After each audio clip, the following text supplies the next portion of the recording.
Hi there. I got a response on my last video by Trailkeeper. He suggests that if there's not enough gold to go around, we should make certificates for gold that are actually not backed by gold. I think there's two scenarios. One is that fiat currencies still are viable, and I cannot imagine why, for instance, the euro and the yuan and a lot of other currencies won't be viable even if the dollar is completely worthless. In that scenario, you have physical gold and you have these fiat currencies that operate.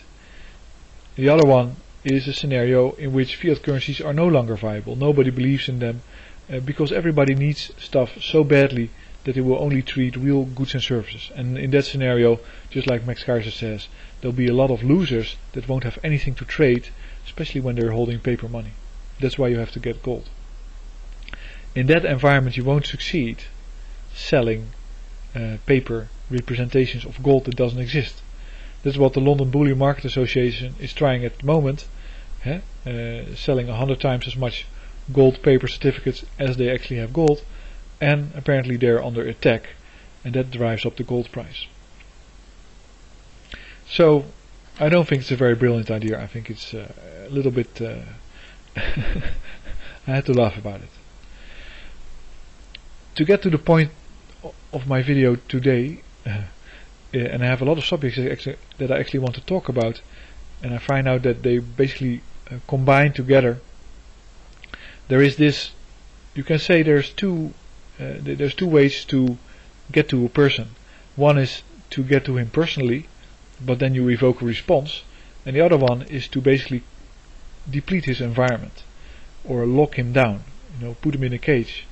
And then, of course, who can he respond to except he can, of course, try to escape.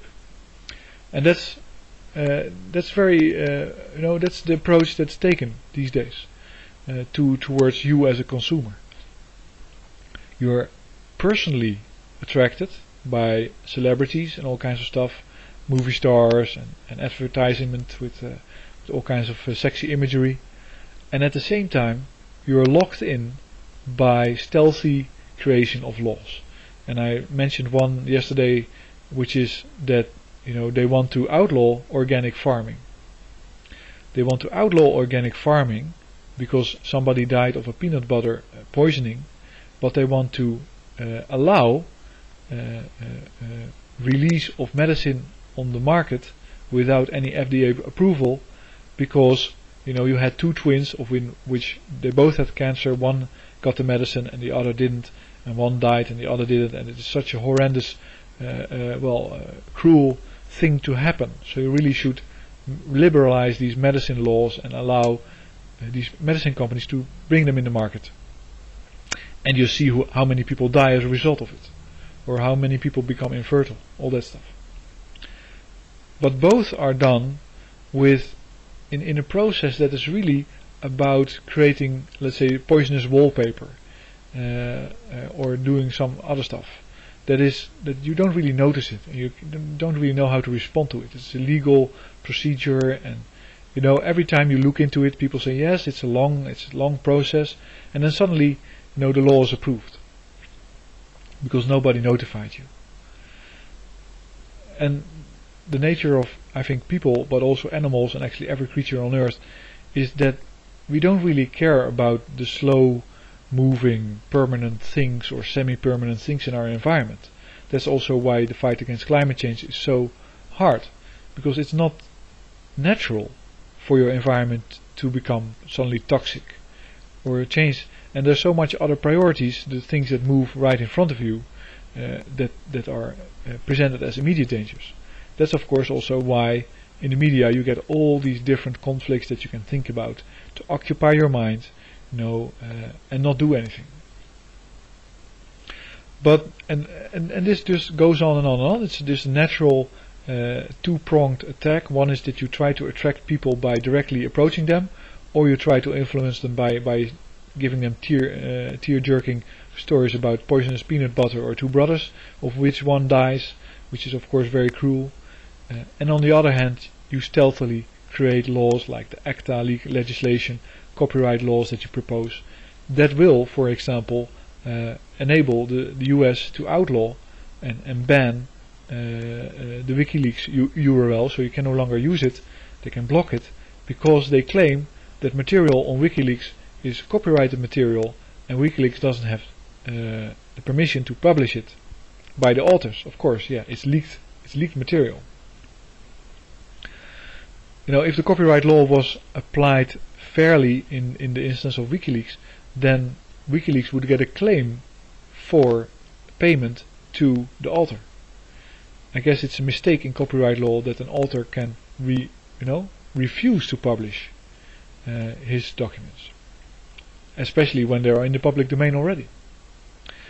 But anyway, and that's the complete abuse of it, and of course it's only meant as a workaround to how do we get this WikiLeaks site closed down. Oh, it's copyright law. I actually have a solution to that that is also under threat, because the ACTA legislation includes language that would allow recopywriting previously copyrighted material that is no longer copyrighted. So let's say Homerus writes Odysseus in the Greek as a Greek tragedy. Somebody translated in 1800 such and such. It is now no longer copyrighted because that copyright expired. The person that did the translation has had his fair share of income based on his labor, which is the reason why you have copyright law. But now under ACTA, people will re-copyright that and start re-profiting, again profiting from that material, from the sale of it. And of course ban everybody with a uncopyrighted copy, or whoever wants to use that to publish any text. So that's basically putting a fence around, let's say you have an apple garden near your village and everybody plucking the apples. You put a fence around it, a toll booth around it, and start earning money. The proper response to this is to say fuck off and to become more locally oriented. Basically, I've been thinking about it. The proper response to all these things is to become almost like a reformist religious person.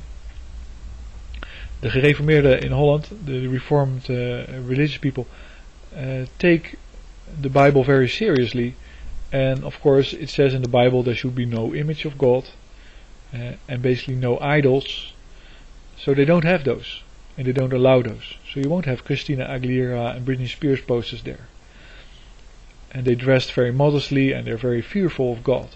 Well, of course you can see the effect of that philosophy applied to people, because they are the same. They look the same today as they looked 100 years ago. They're very stable in their social and their culture. I'm not telling people to get religious, but you should take the same attitude towards your own territory. Because if you go to Staphorst, in Holland, where they wear the black dresses and they're all very religious, and you try to start a carnival in the middle of Staphorst with lots of posters of Christina Aguilera and all that stuff, you'll basically be stoned to death, probably, something like that. Or you'll be chased out of the village. They don't like that. I think people should start taking a position against any copyright cartel material that is entering their sphere, their area where they live. No advertisement for big chains in your area. No advertisement for copyrighted music. No advertisement for copyrighted movies in your area. No music that is not made by artists from your area.